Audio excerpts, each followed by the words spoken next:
The message you are about to hear was written and recorded on a record in 1956 by Earl Nightingale. This message is the answer to the question that he had been searching for from the time he was about 9 years old. Earl Nightingale had been born in economically depressed times.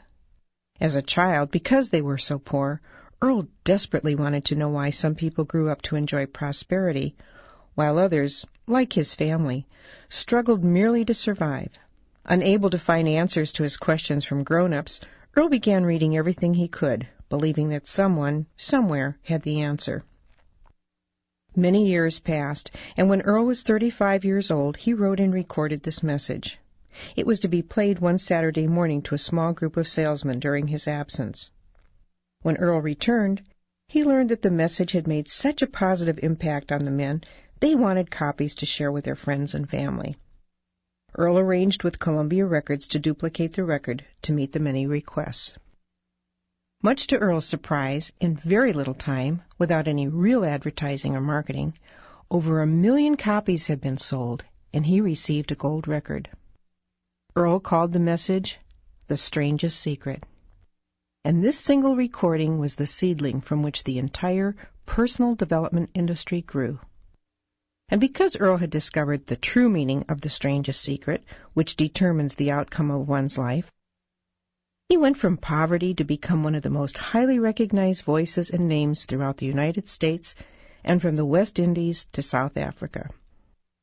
His daily radio program, Our Changing World, was the world's most widely sponsored radio program and was heard daily across the United States, Canada, Mexico, Australia, the Bahamas, Guam, New Zealand, Puerto Rico, the Armed Forces Radio, and 30 countries overseas.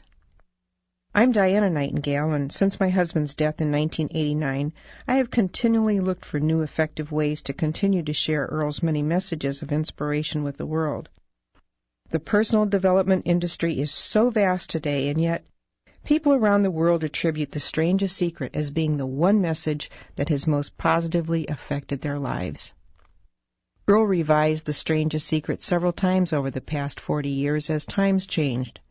Because of these changes, I believe you will appreciate the historic value of this original recording. As you listen, you will notice how the statistics reflect those of the mid-1950s. You'll also hear Earl mention the other side of the record. But 40 years later, the message is as true and valuable as it was then. Now I invite you to sit back, relax, and enjoy the original, The Strangest Secret, by Earl Nightingale.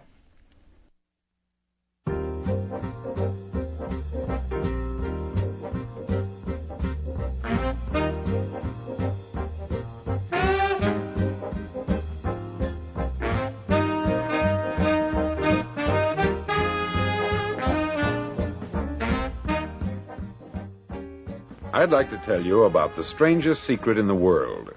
Not long ago, Albert Schweitzer, the great doctor and Nobel Prize winner, was being interviewed in London, and a reporter asked him, "Doctor, what's wrong with men today?" The great doctor was silent a moment, and then he said, "Men simply don't think." And it's about this that I want to talk with you. We live today in a golden age. This is an era that man has looked forward, dreamed of, and worked toward for thousands of years.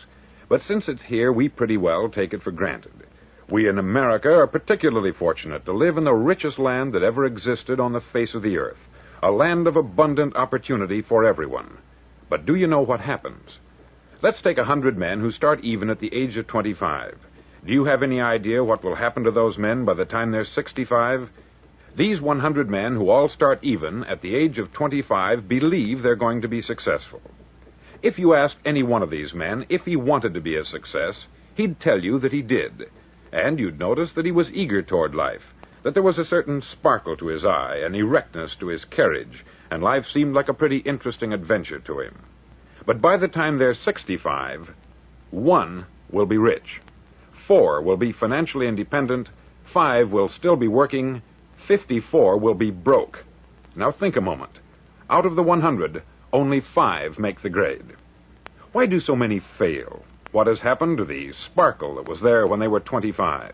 What's become of the dreams, the hopes, the plans? And why is there such a large disparity between what these men intended to do and what they actually accomplished. When we say about 5% achieve success, we have to define success. And here's the definition. Success is the progressive realization of a worthy ideal. If a man is working toward a predetermined goal and knows where he's going, that man is a success. If he's not doing that, he's a failure. Success is the progressive realization of a worthy ideal. Rollo May, the distinguished psychiatrist, wrote a wonderful book called Man's Search for Himself. And in this book he says, the opposite of courage in our society is not cowardice, it is conformity. And there you have the trouble today. It's conformity. People acting like everyone else, without knowing why, without knowing where they're going. Now think of it. In America right now, there are over 14 million people 65 years of age and over, and about 13 million of these 14 million are broke. They're dependent on someone else for life's necessities. Now, we learn to read by the time we're 7. We learn to make a living by the time we're 25. Usually, by that time, we're not only making a living, we're supporting a family. And yet, by the time we're 65, we haven't learned how to become financially independent in the richest land that has ever been known. Why? We conform. And the trouble is that we're acting like the wrong percentage group, the 95% who don't succeed. Now, why do these people conform? Well, they don't know, really. These people believe that their lives are shaped by circumstances, by things that happen to them, by exterior forces. They're outer-directed people. A survey was made one time that covered a lot of men, working men, and these men were asked this question. Why do you work? Why do you get up in the morning? 19 out of 20 had no idea. If you ask them, they'll say, everyone goes to work in the morning. And that's the reason they do it, because everyone else is doing it. Now let's get back to our definition of success. Who succeeds? The only man who succeeds is the man who is progressively realizing a worthy ideal. He's the man who says, I'm going to become this, and then begins to work toward that goal. I'll tell you who the successful people are. A success is the school teacher who's teaching school because that's what she wanted to do. The success is the woman who's a wife and mother because she wanted to become a wife and mother and is doing a good job of it. The success is the man who runs the corner gas station because that's what he wanted to do. The success is the successful salesman who wants to become a top-notch salesman and grow and build with his organization. A success is anyone who is doing deliberately a predetermined job because that's what he decided to do deliberately. But only 1 out of 20 does that. That's why today there isn't really any competition, unless we make it for ourselves. Instead of competing, all we have to do is create. Now, for 20 years, I looked for the key which would determine what would happen to a human being. Was there a key I wanted to know which would make the future a promise that we could foretell to a large extent? Was there a key that would guarantee a person's becoming successful if he only knew about it and knew how to use it? Well, there is such a key, and I've found it. Have you ever wondered why so many men work so hard and honestly without ever achieving anything in particular, and others don't seem to work hard and yet seem to get everything? They have the magic touch. You've heard them say that about someone. Everything he touches turns to gold. And have you ever noticed that a man who becomes successful tends to continue to become successful, and on the other hand, have you noticed how a man who is a failure tends to continue to fail? It's because of goals. Some of us have them, some don't. People with goals succeed because they know where they're going. Now think of a ship leaving a harbor, and think of it with the complete voyage mapped out and planned. The captain and crew know exactly where it's going and how long it will take. It has a definite goal. 9,999 times out of 10,000, it will get to where it started out to get. Now let's take another ship, just like the first, only let's not put a crew on it, or a captain at the helm. Let's give it no aiming point, no goal, no destination. We just start the engines and let it go. I think you'll agree with me that if it gets out of the harbor at all, it will either sink or wind up on some deserted beach a derelict. It can't go any place because it has no destination and no guidance. It's the same with a human being. Take the salesman, for example. There is no other person in the world today with the future of a good salesman. Selling is the world's highest paid profession, if we're good at it, and if we know where we're going. Every company needs top-notch salesmen, and they reward those men. The sky is the limit for them. But how many can you find? Someone once said, the human race is fixed, not to prevent the strong from winning, but to prevent the weak from losing. The American economy today can be likened to a convoy in time of war. The entire economy is slowed down to protect its weakest link, just as the convoy had to go at the speed that would permit its slowest vessel to remain in formation. That's why it's so easy to make a living today. It takes no particular brains or talent to make a living and support a family today. So we have a plateau of so-called security, if that's what a person's looking for. But we do have to decide how high above this plateau we want to aim for. Now let's get back to the strangest secret in the world, the story that I wanted to tell you today. Why do men with goals succeed in life and men without them fail? Well, let me tell you something which, if you really understand it, will alter your life immediately.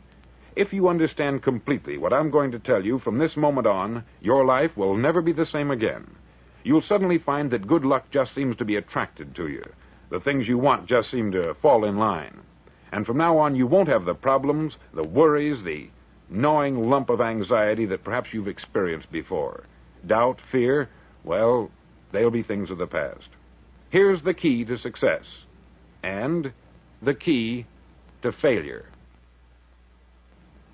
We become what we think about. Now let me say that again. We become what we think about. Throughout all history, the great wise men and teachers, philosophers and prophets have disagreed with one another on many different things. It is only on this one point that they are in complete and unanimous agreement. Listen to what Marcus Aurelius, the great Roman emperor, said. He said, "A man's life is what his thoughts make of it." Disraeli said this, "Everything comes if a man will only wait. I have brought myself by long meditation to the conviction that a human being with a settled purpose must accomplish it, and that nothing can resist a will that will stake even existence for its fulfillment." Ralph Waldo Emerson said this, "A man is what he thinks about all day long." William James said, "The greatest discovery of my generation is that human beings can alter their lives by altering their attitudes of mind." And he also said, "We need only in cold blood act as if the thing in question were real, and it will become infallibly real by growing into such a connection with our life that it will become real. It will become so knit with habit and emotion that our interest in it will be those which characterize belief." He also said this, "If you only care enough for a result, you will almost certainly attain it. If you wish to be rich, you will be rich. If you wish to be learned, you will be learned. If you wish to be good, you will be good.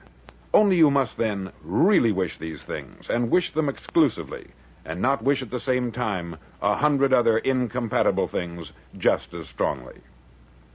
In the Bible you read, in Mark 9:23, "If thou canst believe, all things are possible to him that believeth." Dr. Norman Vincent Peale said this, "This is one of the greatest laws in the universe. Fervently do I wish I had discovered it as a very young man. It dawned upon me much later in life, and I've found it to be one of the greatest, if not my greatest discovery outside of my relationship to God. And the great law, briefly and simply stated, is that if you think in negative terms, you'll get negative results.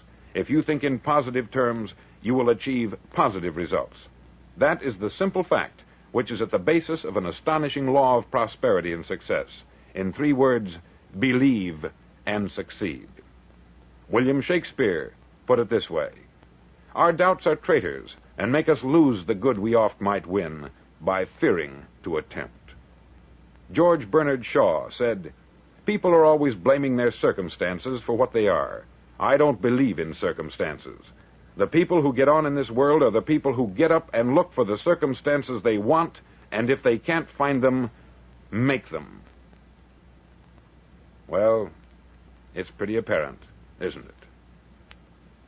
And every person who discovered this for a while believed that he was the first one to work it out. We become what we think about.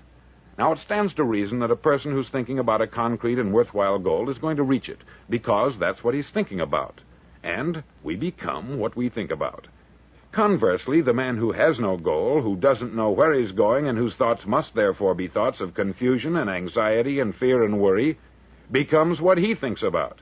His life becomes one of frustration, fear, anxiety, and worry. And if he thinks about nothing, he becomes nothing. Now, how does it work? Why do we become what we think about? Well, I'll tell you how it works as far as we know. Now, to do this, I want to tell you about a situation that parallels the human mind. Suppose a farmer has some land, and it's good, fertile land. Now, the land gives the farmer a choice. He may plant in that land whatever he chooses. The land doesn't care. It's up to the farmer to make the decision. Now, remember, we're comparing the human mind with the land, because the mind, like the land, doesn't care what you plant in it. It will return what you plant, but it doesn't care what you plant. Now, let's say that the farmer has two seeds in his hand. One is a seed of corn, the other is nightshade, a deadly poison. He digs two little holes in the earth, and he plants both seeds, one corn, the other nightshade. He covers up the holes, waters, and takes care of the land, and what will happen? Invariably, the land will return what is planted. As it's written in the Bible, as ye sow, so shall ye reap. Remember, the land doesn't care. It will return poison in just as wonderful abundance as it will corn. So up come the two plants, one corn, one poison. Now, the human mind is far more fertile, far more incredible and mysterious than the land, but it works the same way. It doesn't care what we plant. Success, failure. A concrete, worthwhile goal, or confusion, misunderstanding, fear, anxiety, and so on. But what we plant, it will return to us. You see, the human mind is the last great unexplored continent on the earth. It contains riches beyond our wildest dreams. It will return anything we want to plant. Now, you might say, well, if that's true, why don't people use their minds more? Well, I think they've figured out an answer to that, too. Our mind comes as standard equipment at birth. It's free, and things that are given to us for nothing we place little value on. Things that we pay money for, we value. The paradox is that exactly the reverse is true.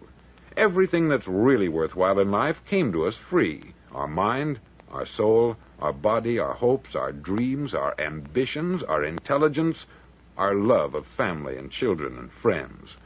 All these priceless possessions are free, but the things that cost us money are actually very cheap and can be replaced at any time. A good man can be completely wiped out and make another fortune. He can do that several times. Even if our home burns down, we can rebuild it, but the things we got for nothing, we can never replace. The human mind isn't used merely because we take it for granted. Familiarity breeds contempt. It can do any kind of job we assign to it, but generally speaking, we use it for little jobs instead of big, important ones. Universities have proved that most of us are operating on about 10% of our abilities. Decide now, what is it you want? Plant your goal in your mind. It's the most important decision you'll ever make in your entire life. Do you want to be an outstanding salesman, a better worker at your particular job? Do you want to go places in your company, in your community? All you've got to do is plant that seed in your mind. Care for it. Work steadily toward your goal, and it will become a reality. It not only will, there's no way that it cannot. You see, that is a law, like the laws of Sir Isaac Newton, the laws of gravity. If you get on top of a building and jump off, you'll always go down. You'll never go up. And it's the same with all the other laws of nature. They always work. They're inflexible.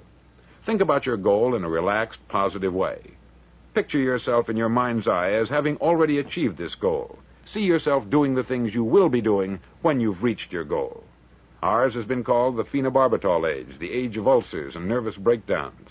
At a time when medical research has raised us to a new plateau of good health and longevity, far too many of us worry ourselves into an early grave trying to cope with things in our own little personal ways, without learning a few great laws that will take care of everything for us. These things we bring on ourselves through our habitual way of thinking. Every one of us is the sum total of his own thoughts. He is where he is because that is exactly where he really wants to be, whether he'll admit that or not. Each of us must live off the fruit of his thoughts in the future, because what you think today and tomorrow, next month and next year, will mold your life and determine your future. You're guided by your mind. I remember one time I was driving through Arizona, and I saw one of those giant earth-moving machines roaring along the road at about 35 miles an hour with what looked like 20 tons of dirt in it, a tremendous, incredible machine, and there was a little man perched way up on top with the wheel in his hands guiding it. And as I drove along, I was struck by the similarity of that machine to the human mind. Just suppose you're sitting at the controls of such a vast source of energy. Are you going to sit back and fold your arms and let it run itself into a ditch? Or are you going to keep both hands firmly on the wheel and control and direct this power to a specific, worthwhile purpose? It's up to you. You're in the driver's seat. You see, the very law that gives us success is a two-edged sword. We must control our thinking. The same rule that can lead a man to a life of success, wealth, happiness, and all the things he's ever dreamed of for himself and his family, that very same law can lead him into the gutter. It's all in how he uses it, for good or for bad. This is the strangest secret in the world. Now, why do I say it's strange, and why do I call it a secret? Actually, it isn't a secret at all. It was first promulgated by some of the earliest wise men, and it appears again and again throughout the Bible. But very few people have learned it, understand it. That's why it's strange, and why, for some equally strange reason, it virtually remains a secret.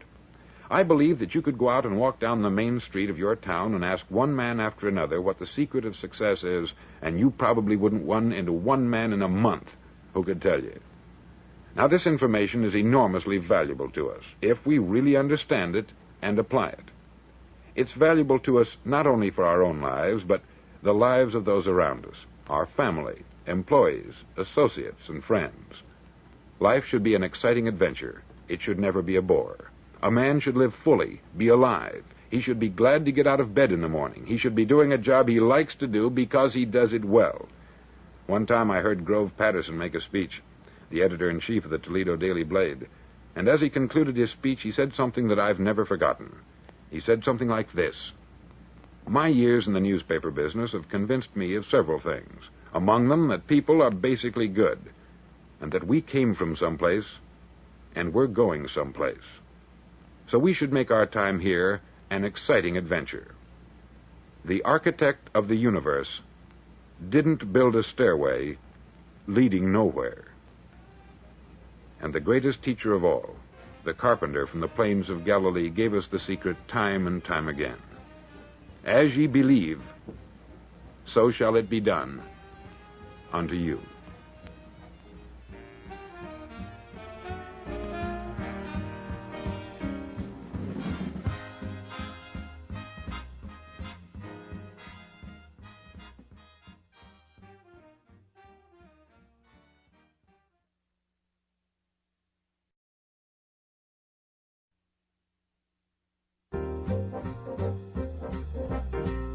On side number 1 of this record, I've explained the strangest secret in the world and how it works. Now, on this side, I want to explain how you can prove to yourself the enormous returns possible in your own life by putting this secret to a practical test. I want you to make a test that will last 30 days. Now, it isn't going to be easy. If you'll give it a good try, it will completely change your life for the better. Back in the 17th century, Sir Isaac Newton, the English mathematician and natural philosopher, gave us some natural laws of physics which apply as much to human beings as they do to the movement of bodies in the universe. Now, one of these laws is that for every action, there is an equal and opposite reaction. Simply stated, as it applies to you and me, it means we can achieve nothing without paying the price. The results of your 30-day experiment will be in direct proportion to the effort you put forth. To be a doctor, you must pay the price of long years of difficult study. To be successful in selling, and remember that each of us succeeds to the extent of his ability to sell, selling our families on our ideas, selling education in schools, selling our children on the advantages of living the good and honest life, selling our associates and employees on the importance of being exceptional people, to, of course, the profession of selling itself. But to be successful in selling our way to the good life, we must be willing to pay the price. Now, what is that price? Well, it's many things. First, it's understanding emotionally, as well as intellectually, that we literally become what we think about, that we must control our thoughts if we're to control our lives. It's understanding fully that, as ye sow, so shall ye reap. Secondly, it's cutting away all the fetters from the mind and permitting it to soar as it was divinely designed to do. It's the realization that your limitations are self-imposed and that the opportunities for you today are enormous beyond belief. It's rising above narrow-minded pettiness and prejudice. Thirdly, to use all your courage to force yourself to think positively on your own problem, to set a definite and clearly defined goal for yourself, to let your marvelous mind think about your goal from all possible angles, to let your imagination speculate freely upon many different possible solutions, to refuse to believe there are any circumstances sufficiently strong to defeat you in the accomplishment of your purpose, to act promptly and decisively when your course is clear, and to keep constantly aware of the fact that you are, at this moment, standing in the middle of your own acre of diamonds, as Russell Conwell used to point out. Fourth, save at least 10% of what you earn. It's also remembering that no matter what your present job, it has enormous possibilities if you're willing to pay the price. Now let's just go over the important points in the price each of us must pay to achieve the wonderful life that can be ours. It is, of course, worth any price. 1, you will become what you think about. 2, remember the word imagination. Let your mind soar. 3, courage. Concentrate on your goal every day. 4, save 10% of what you earn. And action. Ideas are worthless unless we act on them. Now I'll try to outline the 30-day test I want you to make. Now keep in mind that you have nothing to lose by making this test, and everything you could possibly want to gain. There are 2 things that may be said of everyone. Each of us wants something, and each of us is afraid of something. I want you to write on a card what it is you want more than anything else. It may be more money. Perhaps you'd like to double your income or make a specific amount of money. It may be a beautiful home. It may be success at your job. It may be a particular position in life. It could be a more harmonious family. Each of us wants something. Write down on your card specifically what it is that you want. Make sure it's a single goal and clearly defined. You needn't show it to anyone, but carry it with you so that you can look at it several times a day. Think about it in a cheerful, relaxed, positive way each morning when you get up, and immediately you have something to work for, something to get out of bed for, something to live for. Look at it every chance you get during the day and just before going to bed at night. As you look at it, remember that you must become what you think about, and since you're thinking about your goal, you realize that soon it will be yours. In fact, it's yours really the moment you write it down and begin to think about it. Look at the abundance all around you as you go about your daily business. You have as much right to this abundance as any other living creature. It's yours for the asking. Now we come to the difficult part. Difficult because it means the formation of what is probably a brand new habit. And new habits are not easily formed. Once formed, however, it'll follow you for the rest of your life. Stop thinking about what it is you fear. Each time a fearful or negative thought comes into your consciousness, replace it with a mental picture of your positive and worthwhile goal. There will come times when you will feel like giving up. It's easier for a human being to think negatively than positively. That's why only 5% are successful. You must begin now to place yourself in that group. For 30 days, you must take control of your mind. It will think only about what you permit it to think. Each day for this 30-day test, do more than you have to do. In addition to maintaining a cheerful, positive outlook, give of yourself more than you've ever done before. Do this knowing that your returns in life must be in direct proportion to what you give. The moment you decide on a goal to work toward, you're immediately a successful person. You're then in that rare and successful category of people who know where they're going. Out of every 100 people, you belong to the top 5. Don't concern yourself too much with how you're going to achieve your goal. Leave that completely to a power greater than yourself. All you have to do is know where you're going. The answers will come to you of their own accord. Remember these words from the Sermon on the Mount, and remember them well. Keep them constantly before you this month of your test. Ask, and it shall be given you. Seek, and ye shall find. Knock, and it shall be opened unto you.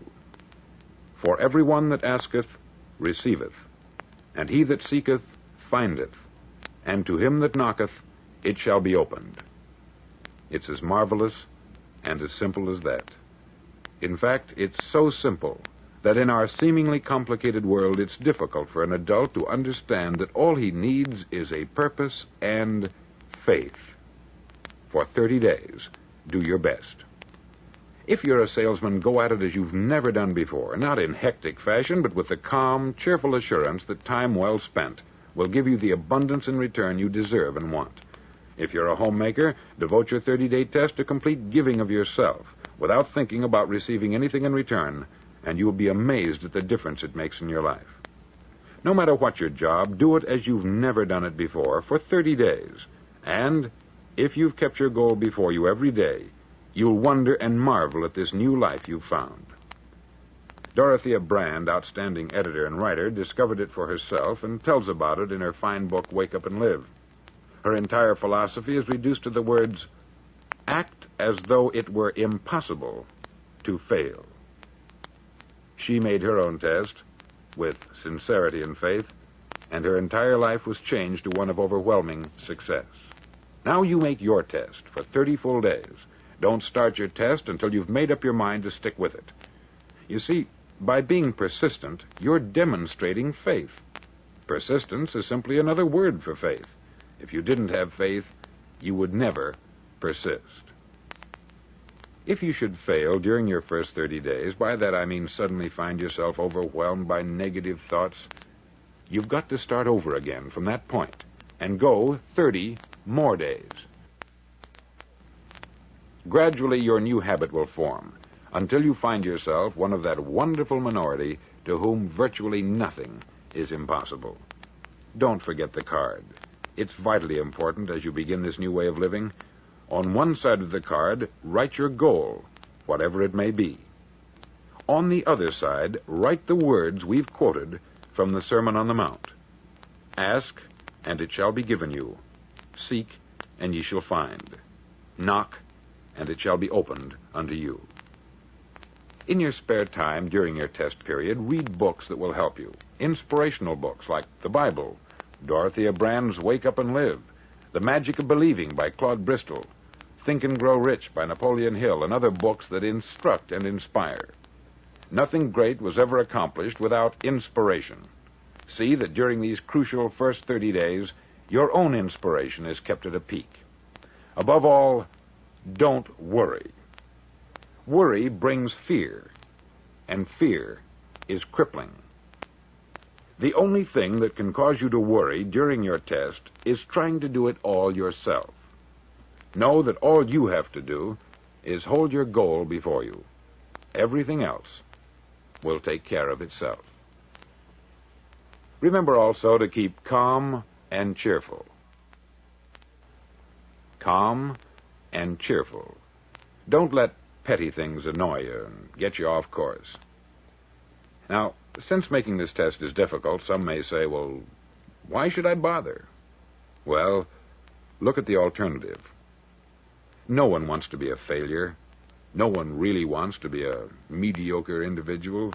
No one wants a life constantly filled with worry, fear, and frustration. Therefore, remember that you must reap that which you sow. If you sow negative thoughts, your life will be filled with negative things.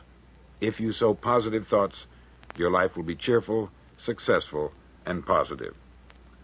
Now, gradually, you will have a tendency to forget what you've heard on this record. Play it often. Keep reminding yourself of what you must do to form this new habit. Gather your whole family about and listen to what's been said here at regular intervals. You know, most men will tell you that they want to make money without understanding the law. The only people who make money work in the mint. The rest of us must earn money. This is what causes those who keep looking for something for nothing or a free ride to fail in life. The only way to earn money is by providing people with services or products which are needed and useful. We exchange our product or service for the other man's money. Therefore, the law is that our financial return will be in direct proportion to our service. Success is not the result of making money. Making money is the result of success. And success is in direct proportion to our service. Most people have this law backwards. They believe that you're successful if you earn a lot of money. The truth is that you can only earn money after you're successful. It's like the story of the man who sat in front of the stove and said to it, "Give me heat, and then I'll add the wood." How many men and women do you know, or do you suppose there are today, who take the same attitude toward life? There are millions. We've got to put the fuel in before we can expect heat. Likewise, we've got to be of service first before we can expect money. Don't concern yourself with the money. Be of service. Build, work, dream, create. Do this, and you'll find there's no limit to the prosperity and abundance that will come to you. Prosperity is founded upon a law of mutual exchange. Any person who contributes to prosperity must prosper in turn himself. Sometimes the return will not come from those you serve, but it must come to you from someplace, for that is the law. For every action, there is an equal and opposite reaction. As you go daily through your 30-day test period, remember that your success will always be measured by the quality and quantity of service you render, and money is a yardstick for measuring this service. No man can get rich himself unless he enriches others. There are no exceptions to a law. You can drive down any street in America and from your car estimate the service that's being rendered by the people living on that street. Had you ever thought of this yardstick before? It's interesting. Some, like ministers and priests and other devoted people, measure their returns in the realm of the spiritual, but again, their returns are equal to their service. Once this law is fully understood, any thinking person can tell his own fortune. If he wants more, he must be of more service to those from whom he receives his return. If he wants less, he has only to reduce this service. This is the price you must pay for what you want. If you believe you can enrich yourself by deluding others, you can only end by deluding yourself. Just as surely as you breathe, you'll get back what you put out. Don't ever make the mistake of thinking you can avert this. It's impossible. The prisons and the streets where the lonely walk are filled with people who tried to make new laws just for themselves. We may avoid the laws of man, but there are greater laws that cannot be broken. An outstanding medical doctor recently pointed out 6 steps that will help you realize success. 1, set yourself a definite goal. 2, quit running yourself down. 3, stop thinking of all the reasons why you cannot be successful, and instead think of all the reasons why you can. 4, trace your attitudes back through your childhood and try to discover where you first got the idea you couldn't be a success, if that's the way you've been thinking.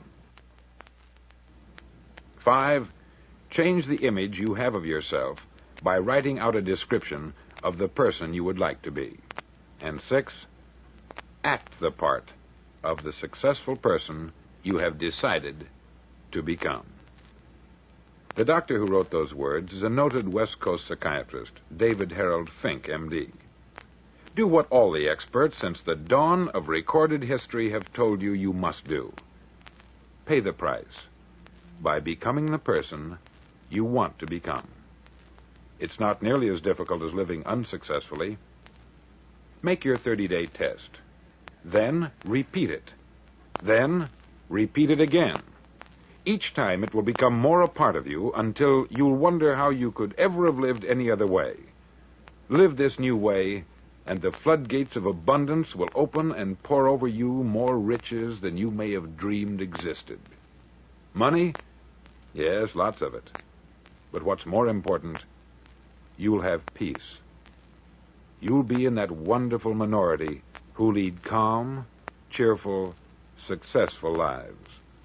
Start today. You have nothing to lose, but you have a life to win.